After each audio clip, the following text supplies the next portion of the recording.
حي على الفلاح.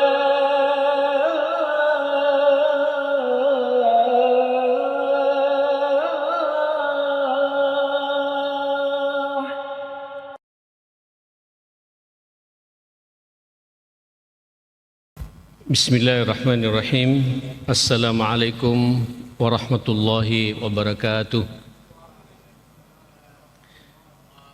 Ahmaduka Rabbi wa ashkuruk. Ahmaduka hamdan katsiran tayyiban mubarakan fihi ala kulli hal.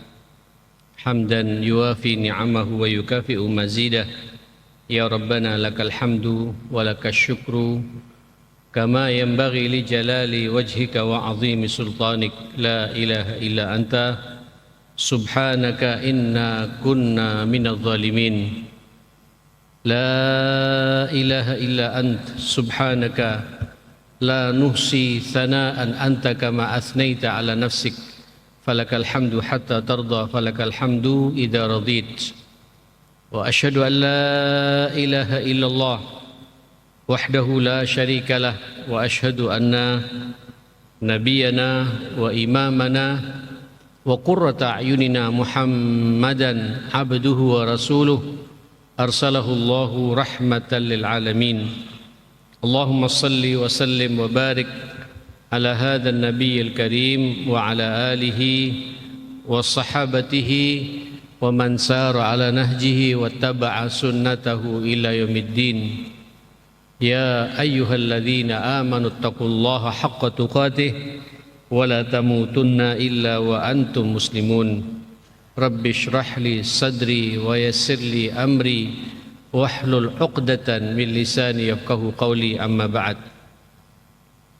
Hadirin yang dimuliakan Allah, di pertemuan bulan yang lalu kita membahas sesuatu yang sangat mendasar buat kita semua tentang al-iman. Iman yang seharusnya kita fahami ini sebelum kita kenal dengan agama yang kita cintai ini.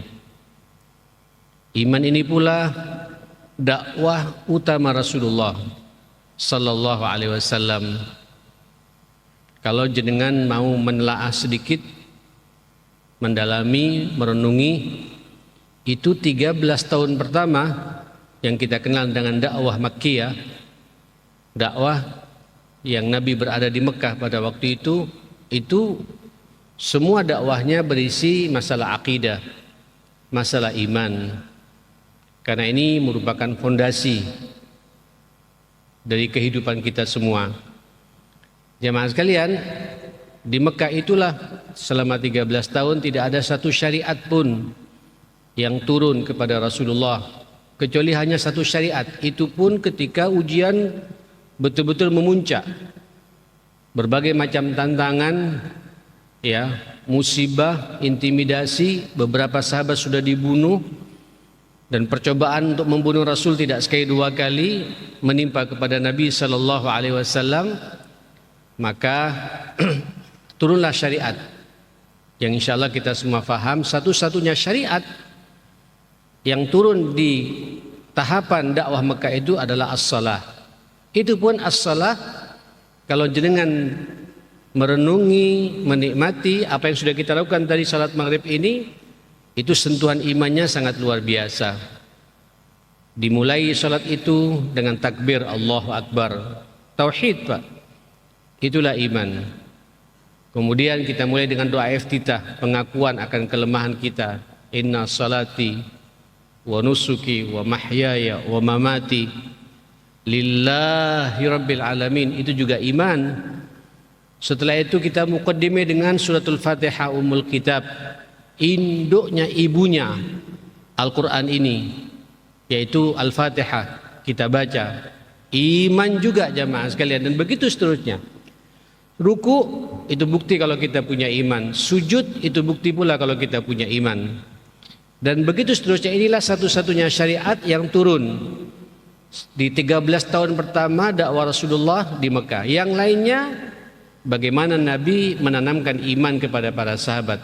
Makanya sampean lihat sahabat-sahabat yang ikut hijrah bersama Rasulullah, yang langsung dibina Rasulullah selama 13 tahun di Mekah, itu tidak ada satupun setelah Nabi meninggal dunia murtad, ma'asyal muslimin. Karena iman sudah ada dalam dada mereka. Apa itu iman jamaah sekalian? Sudah kita bahas di pertemuan yang lalu. Qaulun bil lisan, yaitu ucapan dengan lisan. Apa yang diucapkan? Tauhid. Qaulu la ilaha illallah Muhammadur Rasulullah. Kita betul-betul diucapkan dengan lisan kita bahwa tidak ada ilah yang patut kita jadikan Tuhan dalam hidup ini kecuali Allah, dan tidak ada utusan. Kita juga semua bersaksi bahwa Muhammad itu adalah satu-satunya utusan Allah dan tidak ada utusan lagi setelah itu.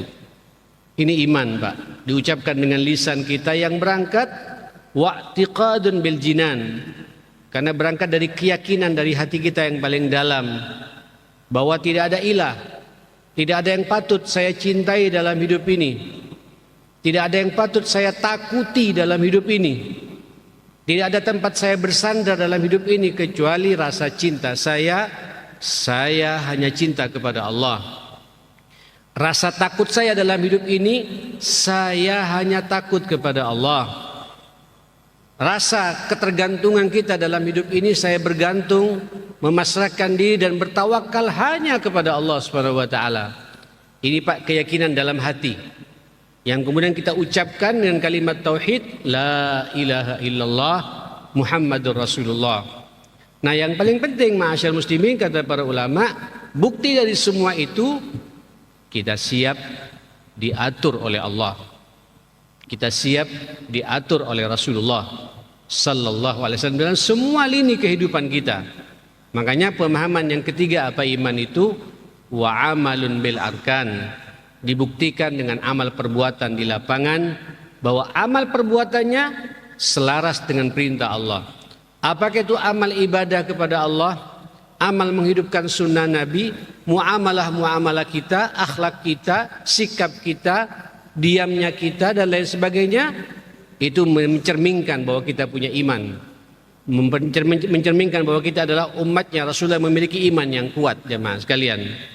Nah saudara, kesimpulan dari semua itu kata para ulama, wa huwa tasdiqu bikulli ma akhbarallahu bihi subhanahu wa ta'ala fi kitabihil karim aw ala lisani rasulihil karim sallallahu alaihi wasallam tasdiqan jaziman la yukhalituhu syakkun wala raibun, yaitu membenarkan, Pak, meyakini dengan penuh kebenaran, membenarkan betul-betul segala sesuatu apa yang diberitakan oleh Allah Subhanahu wa taala dalam Al-Qur'an ini.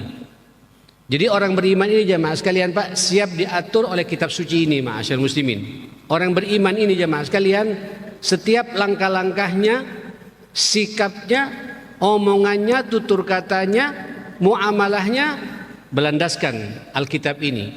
Dan subhanallah, Allah Subhanahu wa taala ma'asyar muslimin ketika menciptakan jenengan semua untuk menjadi wakil Allah, khalifatullah di muka bumi ini, diberi guidance oleh Allah, diberi aturan oleh Allah. Apa itu? Kitab suci ini ma'asyar muslimin. Maka orang beriman itu membenarkan betul, Pak, apa yang diberitakan oleh Allah Subhanahu wa taala dalam kitabnya yang mulia ini, Al-Qur'an Al-Karim, atau apa yang lewat lisan Rasulullah sallallahu alaihi wa alihi wasallam. Begini ma'asyar muslimin, kita semua sudah fahamlah. Nah, ini sudah di mana-mana sering disampaikan oleh ulama-ulama dan ustadz-ustadz kita.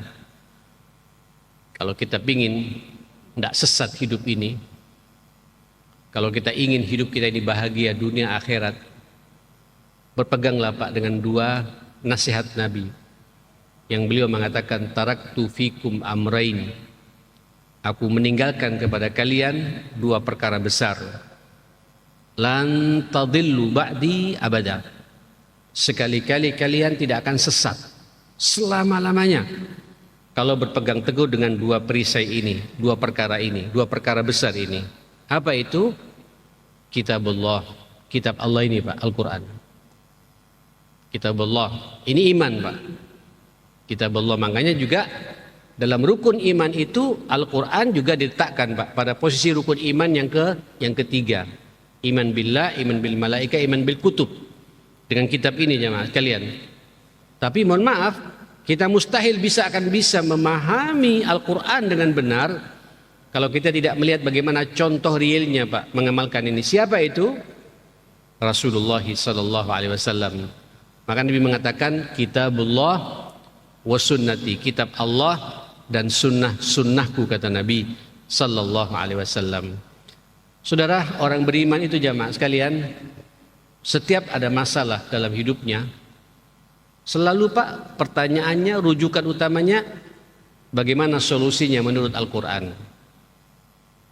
Bukan menurut hawa nafsunya Pak, bukan menurut kecerdasan pikirannya. Sebab kecerdasan pikiran yang dimiliki oleh kita Pak relatif. Mungkin benar menurut kita, belum tentu juga benar menurut pikirannya orang lain ma'asyiral muslimin. Tapi kalau menurut Allah pasti benar. Karena Al-Quran ini diturunkan oleh Allah, dan ini keyakinan iman bagi kita ma'asyiral muslimin. Ini adalah kata-kata Allah, firman Allah, arahan Allah kepada kita semua. Rujukan kalau kita ingin bahagia dunia akhirat, kembali pada Al-Quran. Tapi nanti ada dalam Al-Quran Pak, ada beberapa ayat yang sampean tidak akan bisa memahaminya tanpa sampean melihat dengan melihat apa yang difahami oleh Rasulullah dan dicontohkan Rasulullah untuk mengamalkan kandungan Al-Quran ini. Makanya dia mengatakan wasunnati dan sunnahku. Mohon maaf, salat begini ma'asyiral muslimin, salat Pak. Allah kalau sampean merujuk pada Al-Quran, Allah hanya memerintahkan kepada kita aqimus salah atau alladzina yuqimunas salah, dirikan salat. Kita Pak diperintah oleh Allah untuk mendirikan salat. Tapi bagaimana cara salat itu? Tidak detail Pak dalam Al-Quran ini. Tidak detail dalam bukan tidak sempurna Pak. Justru Allah memunculkan nabinya ini untuk menjadi terjemah Pak. Real langsung tarjamah lil Quran, terjemah Al-Quran yang sebenarnya itulah yang keluar dari mulut Rasulullah, yang dipraktekkan Rasulullah sallallahu alaihi wasallam. Sampai kalau lihat maghrib 3 rakaat tidak sampai temukan Pak dalam Al-Quran. Nanti sampai salat Isya 4 rakaat, angka 4 rakaat sampai tidak akan menemukan dalam Al-Quran. Subuh 2 rakaat sampai juga tidak akan menemukan Pak dalam Al-Quran. Zuhur 4 rakaat, asar 4 rakaat sampai juga tidak akan menemukan dalam Al-Quran. Siapa yang menerangkan? Zuhur 4 rakaat, asar 4 rakaat, maghrib tadi 3 rakaat, isya nanti 4 rakaat, subuh besok 2 rakaat. Siapa yang menerangkan? Itulah Rasulullah sallallahu alaihi wasallam. Makanya kemudian Bapak Ibu, Nabi mengatakan sallu kama ra'aitumuni usalli. Salatlah kalian sebagaimana kalian melihat aku salat. Wa subhanallah ikhwatal iman, Allahu akbar. Para ulama-ulama kita Pak dari sekian madhab yang ada ini, jamaah sekalian, tuntas Pak menggambarkan bagaimana salatnya Nabi. Kalau ulama-ulama terakhir ini sudah banyak menulis Pak, sifatu salatin Nabi, sifat salat Nabi. Dari mulai salam sampai Nabi, dari mulai takbir sampai Nabi salam. Seakan-akan kita melihat bagaimana Nabi salat itu ma'asyiral muslimin, detail Pak semuanya. Dan para sahabat menceritakan kepada kita bagaimana rukuknya Nabi, bagaimana sujudnya Nabi, bagaimana i'tidalnya Nabi, ya, bagaimana Nabi meletakkan tangan, apakah di dada, apakah pernah di perut, apakah pernah di bawah perut, semuanya tergambar ma'asyiral muslimin. Maka kita mengikuti Pak arahan Rasulullah sallallahu. Mustahil orang akan bisa salat dengan khusyuk dengan benar, tahu hukum-hukum dan syaratnya kalau kita tidak kembali kepada apa yang diarahkan oleh baginda kita Rasulullah sallallahu alaihi wasallam. Itulah iman Pak. Saya tidak akan bahas masalah fikihnya Pak. Iman. Ya, iman Pak. Al-Quran menyuruh kepada kita wa atuz zakah, keluarkan zakat. Bagaimana cara mengeluarkan zakat Pak? Bagaimana zakat emas? Tidak ada dalam Al-Quran Pak. Bagaimana zakat perak? Bagaimana zakat perhiasan, zakat berlian? zakat perdagangan, zakat barang temuan, zakat harta kita, dan lain sebagainya Pak. Zakat perusahaan, zakat properti, dan zakat-zakat semua Nabi yang mengarahkan kepada kita, ma'asyal muslimin. Zakat tumbuh-tumbuhan, zakat ternak Pak. Masya Allah, rinci dibahas oleh Rasulullah dan tidak kita temukan. Inilah satu kesatuan yang tidak dipisahkan. Makanya bentuk iman kita kepada Allah ini jemaah sekalian, dalam Al-Quran selalu digandingkan beriman kepada Rasulullah. Ketaatan kita kepada Allah digandingkan dengan ketaatan kita kepada Rasulullah. Ati'ullaha wa ati'ur Rasul. Taatlah engkau kepada Allah dan taatlah pula kepada Rasulullah sallallahu alaihi wasallam. Ini iman ma'asyar muslimin. Nah, saudara yang dimuliakan Allah Subhanahu wa taala, iman yang seperti ini saudara sekalian itu yang kita inginkan, Pak. Yang diyakini dalam hati dibuktikan dengan amal perbuatan real, bahwa amal-amal kita ini berangkat dari iman karena memang diperintah oleh Allah Subhanahu wa taala. Maka kesimpulan dari pemahaman seperti ini kata para ulama, membenarkan segala sesuatu apa yang diberitakan oleh Allah dalam Al-Qur'an ini lewat lisan Rasulullah sallallahu alaihi wasallam dengan satu pembenaran yang mutlak, tidak bisa tawar-tawar. Opo jare Gusti Allah dan Kanjeng Nabi sami'na wa ata'na. La yukhalituhu syakkun wala raibun. Sedikit pun Pak tidak tercampuri di situ keraguan-raguan atau kegelisahan Pak. Apapun yang datang lewat Al-Quran, perintah Allah dan perintah Rasulullah, ini segala-galanya bagi saya ma'asyim. Itulah iman, saudara sekalian. Nah, saudara yang dimuliakan Allah Subhanahu wa taala, dampak dari semua itu ma'asyil muslimin, wa min atharil iman, dampak iman yang seperti itu kata para ulama, ayyakunallahu wa rasuluhu ahabba ilal mar'i min kulli syai', atau di riwayat yang lain ahabba bimma siwahuma. Dia menjadikan Allah dan Rasulullah lebih ia cintai Pak daripada selain keduanya, termasuk lebih mencintai Allah dan Rasul daripada mencintai dirinya sendiri ma'asyil muslimin. Nanti kita akan bahas bagaimana bahasa Nabi sallallahu alaihi wasallam tentang manisnya iman yang akan kita rasakan saudara sekalian. Nah, saudara yang dimuliakan Allah Subhanahu wa taala, ini kita bicara iman Pak, masalah keyakinan. Tapi ternyata nanti jemaah sekalian, terkadang iman itu Bapak dikaitkan pula dengan untuk melihat kualitas iman kita itu dikaitkan pula Pak dengan amal-amal real di lapangan. Jadi iman ini tidak hanya teoritis ma'asyar muslimin. Sebagaimana kita malam ini kita mengkaji, dan saya menghindari betul Pak kalau hanya sekedar berretorika seperti ini. Tapi yang paling penting bagaimana kita bisa mengamalkan atau akan konsekuensi iman yang ada dalam dada ini, lebih banyak amal yang kita buktikan. Makanya jangan kaget ma'asyar muslimin, nanti banyak sekali perintah-perintah Allah, hadis-hadis Rasulullah sallallahu alaihi wasallam ketika berbicara masalah iman itu dikaitkan Pak dengan amal-amal real di lapangan. Contoh jemaah sekalian, ini yang paling jelas Pak, ada namanya suratul Mu'minun. Surat apa? Al-Mu'minun, ya. Qad aflahal mu'minun. Itu langsung Allah memberikan apresiasi Pak kepada orang yang punya iman itu. Sungguh beruntung, bahagia, sukses orang-orang yang beriman itu. Siapa itu jemaah sekalian? Diceritakan di situ Pak, digambarkan oleh Allah Subhanahu wa taala bagaimana Pak amal-amal lainnya, hablum minallah dan hablum minan nasnya lengkap, sempurna ma'asyar muslimin. Silakan sampean, saya tidak akan mengupas di sini, ini panjang ya. Lihat surat Al-Mu'minun dari ayat 1 sampai ayat berapa itu? Ayat 11 atau ayat 12 itu jemaah. Kalian perhatikan. Itu semua berbicara kualitas iman kita Pak. Amal. Salat itu amal. Menjaga amanah itu amal. Ya. Menjaga kemaluan Pak itu akhlak. Amal pula buat diri kita secara pribadi, ya. Menjaga janji kepada orang lain itu iman kata Nabi. Maka wajar pula kalau kemudian muncul hadis-hadis Rasulullah ketika berbicara masalah iman dikaitkan dengan akhlak-akhlak di lapangan, amal-amal perbuatan real di lapangan. Man kana yu'minu billahi wal yawmil akhir, apa kata Nabi SAW?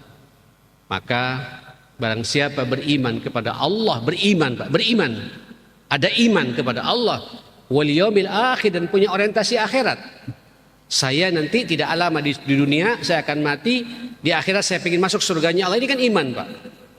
Orang beriman itu jamaah sekalian, beriman kepada Allah, siap diatur oleh Allah, dan kalau mati ingin masuk surga, kira-kira begitu. Apa buktinya kata Nabi?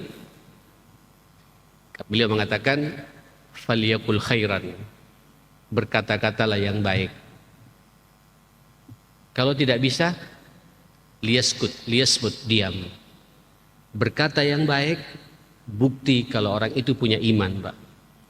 Maka orang beriman, dia tidak mau berbicara Bapak Ibu, kecuali yakin betul apa yang ia bicarakan itu tidak punya dampak negatif dalam hidupnya. Orang beriman itu ma'asyiral muslimin, setiap dia berbicara dia yakin betul diridhai oleh Allah Subhanahu wa taala pembicaraannya itu. Orang beriman jamaah sekalian, dia tahu betul yang dibicarakan ini ada manfaatnya tidak buat dirinya, buat yang mendengarkannya. Dia tidak mau berbicara kecuali yakin pembicaraannya dalam ridhonya Allah Subhanahu wa taala. Man kana yu'minu billahi wal yawmil akhir falyakul khairan. Satu Pak. Jadi berkata-kata yang baik itu bukti kalau kita punya iman. Kalau tidak bisa berbicara yang baik, diam saja Pak. Diam itu iman, jamaah sekalian. Karena merasa kalau saya berbicara ini saya salah. Kalau saya dipaksa berbicara, saya akan menyinggung perasaannya orang. Dia tahan Pak. Saya tidak mau berbicara, lebih baik saya diam. Itu iman kata Nabi Sallallahu Alaihi Wasallam. Di riwayat yang lain, sampean lihat Pak. Mangkana yu'minu billah wal yawmil akhir, sama pula Pak. Barang siapa beriman kepada Allah dan punya orientasi akhirat, beriman kepada akhirat, dia ingin masuk surganya Allah Subhanahu wa taala. Apa kata Nabi? Falyukrim dhaifahu, muliakan tamunya. Di riwayat yang lain, falyukrim jarahu, dia memuliakan tetangganya. Jadi untuk melihat kita ini orang beriman atau tidak jamaah sekalian, lihat Pak bagaimana sikap kita ketika ada tamu Pak. Merespon tidak kepada tamu ini? Ya, atau kita milih-milih tamu Pak. Kalau tamunya menguntungkan, dibuka lebar-lebar pintu rumah kita. Tapi kalau tamunya menjadi benalu, tamunya tidak menguntungkan, apalagi bawa proposal ke rumah kita, ditutup. Kita tidak welcome menerima tamu. Ini iman Pak yang berbicara, ma'asyiral muslimin. Ya, maka orang beriman itu Pak, siapapun tamu itu, apalagi keluarga sendiri, orang tua sendiri bertamu, mertua sendiri bertamu, kakak sendiri bertamu, ipar sendiri yang bertamu, sahabat dekat kita dulu di kampung, lama nggak jauh bertamu, welcome sampean Pak, dibuka lebar-lebar. Kenapa? Meyakini inilah cara Allah untuk menguji iman saya. Dan orang kalau welcome kepada tamu ma'asyiral muslimin, itu selama tamu itu ada di rumah kita, selama itu pula Pak malaikat mendoakan. Mau 2 hari, 3 hari, sepanjang itu pula malaikat mendoakan kepada kita. Dan bukti ya akhi, tamu itu Pak rahmatnya Allah turun kepada kita. Apalagi jemaah sekalian, tamunya ini Pak memang butuh bantuan kita. Tamu ini Pak memang orang yang memang perlu kita bantu. Itu cara instan dari Allah. Allah membuka peluang amal soleh kepada kita tanpa kita capek-capek Pak. Didatangi langsung oleh orang baik-baik menemui kita. Bisa tidak Pak sampai menservis tamu itu, kalau bahasa Nabi itu ad-dhiyafah, ad-dhaifu thalathatu ayyam, tamu itu 3 hari jemaah sekalian. Punya hak tinggal di rumah kita 3 hari tamu itu jemaah sekalian. Selama dia muslim Pak. Saudara, apalagi masih ada hubungan famili dengan kita. Apa yang kita makan, dia juga makan Pak. Apa yang kita minum, dia juga minum. Di mana kita tidak istirahat, dia juga beristirahat. Senyaman kita beristirahat pula jemaah sekalian. Haknya dia Pak. Lebih dari itu sampai tinggal menawarkan. Mohon maaf sudah 3 hari, itu boleh Pak. Bahasanya boleh begitu jemaah sekalian. Antum mau di sini terus, fadhal. Cuma saya tidak bisa kemudian maksimal sebagaimana 3 hari pertama ini. Kenapa? Kenapa dibatasi 3 hari? Rasul juga memahami Pak, ini masalah privasi. Kadang-kadang tamu kalau lebih 3 hari Pak mengganggu ketenangan rumah tangga. Ya, saya Pak di rumah ketika datang tamu ipar saya perempuan, saya tidak bisa leluasa lagi Pak. Saya bisa nahan diri 3 hari ma'asyar muslimin, jaga adab, jaga etika. Kenapa? Ada ipar, ada saudara, ada kakak, ada adik. Tapi lebih dari 3 hari Pak, terganggu kita ini ma'asyar muslimin. Tamu harus sadar, harus memahami jamaah sekali. Ini iman Pak. Tapi buat kita yang menerima tamu ini, wajib menghargai dia, menghormati dia sebagai bentuk iman kita kepada Allah, dan kita ingin masuk surganya Allah. Hormati tamu itu 3 hari 3 malam. Berikutnya juga kata Rasulullah SAW, bentuk untuk melihat kualitas iman kita ini, man kana yu'minu billahi wal yawmil akhir falyukrim jarah, muliakan tetangganya. Pak, saya sering menyampaikan untuk melihat sekaligus ini ukuran Pak, ukuran bagaimana kualitas iman kita ini ma'asyar muslimin. Sampean lihat Pak bagaimana komentar tetangga kepada kita sendiri ma'asyar muslimin. Sampai untuk melihat Pak bagaimana iman saya sebenarnya, jamaah sekalian, iman saya sebenarnya Pak. Sampai bisa tanya sama tetangga saya Pak. Sopo satrihim iku? Tetangga kanan kiri saya, sebelah barat saya, sebelah timur saya, depan rumah saya, belakang rumah saya, bagaimana saya ini Pak? Kalau kemudian tetangga saya mengatakan, Allah itu cuma ceramah doang, enak itu didengar. Tapi dengan kami sebagai tetangga tidak pernah tegur sapa, tidak pernah silaturahim dengan kami. Bahkan ada masalah dengan kami. Habis Pak kualitas iman kita ini ma'asyar muslimin. Jadi untuk melihat siapa kita, beriman atau tidak, lihat bagaimana komentar tetangga kepada kita. Itu iman. Iman itu diukur sejauh mana nikmatnya, tenangnya atau tidaknya tetangga kita kepada kita ma'asyar muslimin. Kalau dia merasa aman dengan keberadaan kita, tenang dengan kita, nyaman dengan kita, bukti kalau kita punya iman.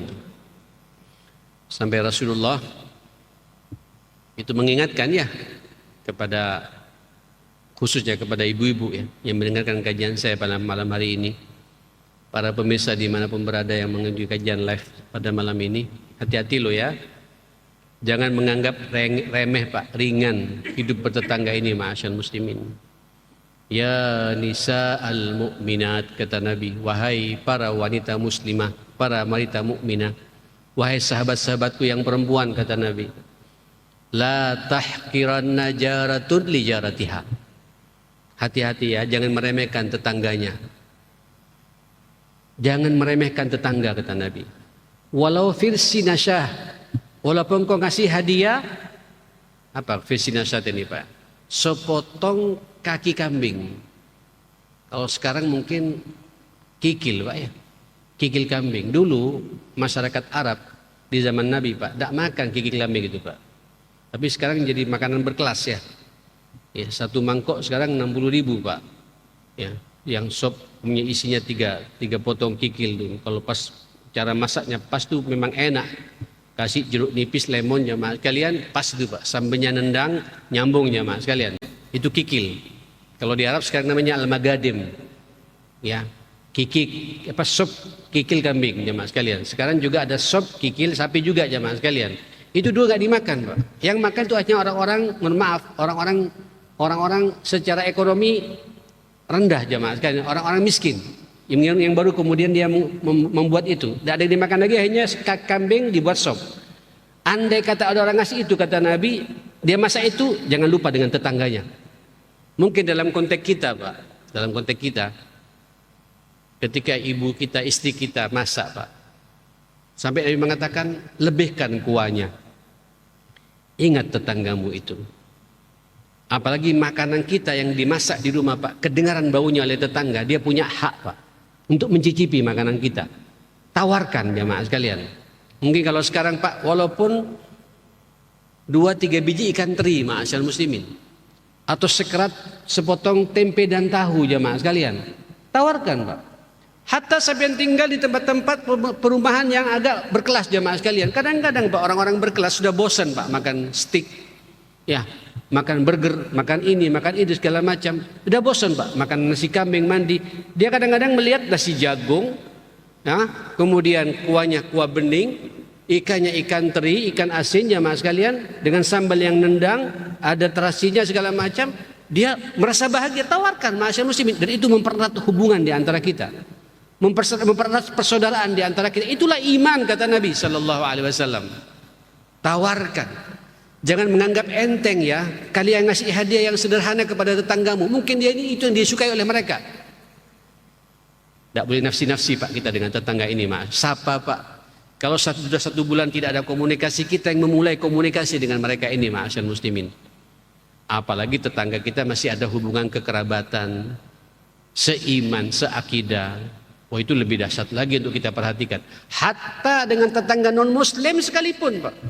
Selama dia tidak memusuhi kita, mau bersahabat dengan kita, ini saudara kita, Pak. Kebetulan beda keyakinan. Lakum dinukum waliyadin. Tapi hak tetangga ini sebagai bentuk kita punya iman kepada Allah, falyukrim dhaifah, muliakan tetanggamu, kata Nabi. Falyukrim jarah, muliakan tetanggamu, kata Nabi sallallahu alaihi wasallam. Saudara, tidak hanya itu jamaah sekalian, terlalu banyak ya Nabi menggambarkan kepada kita tentang nilai-nilai iman yang dibuktikan dengan amal perbuatan di lapangan. Saudara, lihat di sini di hadis riwayat Imam Muslim wal Bukhari Muslim wa Abu Daud wa Tirmidzi wa Nasa'i dari sahabat Abu Hurairah radhiyallahu an qala al-iman bid'un wa sittuna syu'bah. Memang iman itu cabangnya banyak. Ada yang mengatakan 70 lebih cabang jemaah sekalian. Adnaha, paling rendahnya iman seseorang itu, Pak. Balik lagi masalah amal ini, Pak. Masalah akhlak. Apa paling rendahnya iman seseorang? Imatatul adza anit tariq. Dia melerai, menyingkirkan gangguan di jalan. Itu iman paling lemah, Pak. Contoh, sampai mungkin di masjid, Pak ya.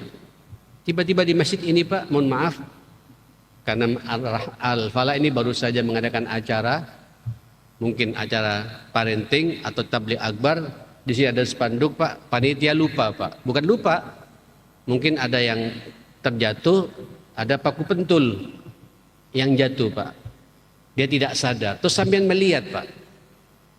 Bukti kalau kita punya iman paling rendah, minimal sampai menyelamatkan, Pak. Jangan sampai paku ini menusuk orang lain. Sampai yang keluar masjid, jamaah sekalian, mohon maaf, tiba-tiba ngelihat puntung rokok, Pak, masih hidup menyala. Sampai tidak tergerak sama sekali untuk mematikan, tidak punya iman kita ini, Pak. Sebab kata Rasulullah, iman paling rendah itu imatatul adza anit tariq. Ketika ada gangguan di jalan, leraikan, Pak, singkirkan, jangan sampai mengganggu saudara kita yang lain. Itu ukuran iman paling rendah. Wa arfa'uha, paling tingginya iman itu apa? Qaulu la ilaha illallah, yaitu kata-kata ucapan tidak ada ilah kecuali Allah Subhanahu wa taala. Allahu akbar. Ini memang, Pak, Ibu, biar kuat iman kita, yuk kita bertahlil terus ya. Ucapkan, Pak, la ilaha illallah. Jangan ngebut, Pak ya. La ilaha illallah. Tidak ada ilah. La ma'budah, tidak ada yang patut saya sembah kecuali Allah. Tidak ada yang patut saya cintai kecuali Allah. Tidak ada yang patut saya takuti kecuali Allah. Tidak ada tempat kita mengeluh kecuali saya hanya mengeluh kepada Allah. Subhanallah, semuanya sembah Allah, Pak. La ilaha illallah, itu paling tingginya. Sebab kalau sampean berucap kata-kata seperti itu berangkat dari hati yang paling dalam, diucapkan dengan lisan, Pak, sampai akan tahu akan konsekuensinya nanti. Allah segala-galanya dalam hidup ini. Itulah iman, kata Nabi sallallahu alaihi wasallam. Saudara yang dimuliakan Allah Subhanahu wa taala, Allahu akbar. Ini, Pak, makna iman secara apa? Tingkatan iman, kata Nabi sallallahu alaihi wasallam. Nah, saudara, Sayyidina Abbas bin Abdul Muttalib, paman Nabi, dia pernah berkata, Rasulullah berkata, ponaanku Rasulullah sallallahu alaihi wasallam, dzaqa ta'mul iman, pasti kalian akan merasakan manisnya iman, man radhiya billahi rabba, yang dia merasa rela, ridho betul Allah sebagai Tuhannya. Kemudian setiap hari dia ucapkan, Pak, raditu billahi rabba wa bil islami dina. Dan dia ridho betul Pak, Islam sebagai agama. Allahu Akbar, Islam sebagai agama. Dan dia ridho betul Pak, wa bi Muhammadin nabiyan wa rasulah. Muhammad itu sebagai nabi dan utusan Allah. Allahu Akbar. Allah tempat kita mengabdi, menghamba kepada Allah Subhanahu wa taala, siap diatur oleh Allah untuk menghamba ini. Penghambanya ini Pak mengikuti apa yang diperbuat oleh Rasulullah. Wa bi Muhammadin nabiyya wa rasulah. Kemudian Nabi Pak menurunkan sebuah ajaran kepada kita namanya Islam. Makanya orang beriman itu akan merasakan nikmatnya iman kalau segala sesuatunya Pak mau diatur dengan tiga hal ini. Siap diatur oleh Allah, yang dicontohkan oleh Rasulullah berupa syariatnya agama ini. Semua masalah kita pokoknya saya mau diatur oleh agama ini yang datang dari Allah lewat Rasulullah sallallahu alaihi wasallam. Begini Bapak, saya melihat di sini banyak aparat ya Pak, banyak ASN, banyak pengusaha, ya. Kita ini makhluk sosial Pak. Pasti ada di antara kita sekali waktu, mudah-mudahan tidak terjadi Pak. Tapi namanya manusia, dan hukum ini dimunculkan oleh karena terjadi jamaah sekalian. Pasti ada di antara kita kesalahpahaman Pak. Yang kadang-kadang kesalahpahaman itu Pak meruncing, tidak bisa didamaikan. Maka konsekuensinya hukum berjalan Pak. Maka adalah Al-Quran ini. Maka orang yang beriman itu ma'asyal muslimin, setiap ada masalah, saya hanya mau diatur masalah saya ini oleh hukumnya Allah Subhanahu wa taala. Mohon maaf, andai kata masalah ini sampai terangkat Pak, terangkat ke pengadilan, ya, ke kejaksaan, ke pengadilan jemaah kalian, menjadi masuk ke ranah perdata atau pidana ma'asyal muslimin, sampai bisa minta Pak, tolong putuskan masalah saya dengan saudara saya, apakah itu urusan warisan, apakah kesalahpahaman dalam urusan bisnis, transaksi, kemudian masing-masing merasa benar, masuk ke ranah hukum, minta Pak. Saya hanya mau diatur oleh hukumnya Allah. Dan ini ada undang-undangnya ma'asyal muslimin. Sampean Pak akan menjadi manusia paling tenangnya manusia di dunia ini ma'asyal muslimin. Kenapa? Karena sampean menjalankan hukumnya Allah. Itulah iman ma'asyal muslimin. Saudara, sepertinya sudah masuk waktu Isya. Kita berdoa pada Allah Subhanahu wa taala, mudah-mudahan iman kita dikokohkan oleh Allah Subhanahu wa taala. Iman yang tidak hanya kita bahas secara teoritis seperti ini, tapi kita bisa amalkan Pak dalam amal-amal real untuk mengikuti semua apa yang diperintahkan oleh Allah, dan siap pula untuk menghidupkan sunnah-sunnah Rasul dalam semua klinik kehidupan kita. Dan semoga pula Allah Subhanahu wa taala mengakhiri kehidupan kita ini dengan kalimat la ilaha illallah, sehingga kita merasakan nikmatnya iman dan meninggal dunia dengan suasana kondisi husnul khatimah insyaallah. Rabbana atina fid dunya hasanah wa fil akhirati hasanah wa qina adzabannar. Allahumma rabbana ighfir lana wa tub alaina innaka antat tawwabur rahim. Allahumma arinal haqqa haqqan warzuqna ittiba'ah wa arinal batila batila warzuqna ijtinaba ya rabbal alamin. Allahumma habbib ilaina al-iman wa zayyinhu fi qulubina wa karrih ilaina al-kufra wal fusuqa wal isyan waj'alna minar rasyidin waj'alna min ibadika as-salihin waj'alna min junudika al-mukhlisin birahmatika ya akramal akramin. Allahumma inna nas'aluka al-istiqamata والثبات في الأمر والعزيمة على الرشد ونسألك شكر نعمتك وحسن عبادتك ونسألك قلبا سليما ولسانا صادقا ونسألك من خير ما تعلم ونعوذ بك من شر ما تعلم ونستغفرك لما لا نعلم إنك أنت علام الغيوب. اللهم إنا نسألك حسن الخاتمة ونعوذ بك من سوء الخاتمة. اللهم يا حي يا قيوم برحمتك نستغيث اقضي حاجاتنا يسر أمورنا إنك على كل شيء قدير. ربنا هب لنا من أزواجنا وذرياتنا قرة أعين واجعلنا للمتقين إماما. اللهم رب اجعلني مقيم الصلاة ومن ذريتي وذرياتنا جميعا ربنا وتقبل دعاء. اللهم ربنا اغفر لنا ولوالدينا وارحمهم كما ربونا صغارا wa sallallahu ala sayyidina Muhammadin wa alihi wa sahbihi wa sallama tasliman katsira. Walhamdulillahi rabbil alamin. Saya mohon maaf semuanya. Subhanakallahumma wa bihamdika asyhadu an la ilaha illa anta astaghfiruka wa atubu ilaik. Wassalamualaikum warahmatullahi wabarakatuh.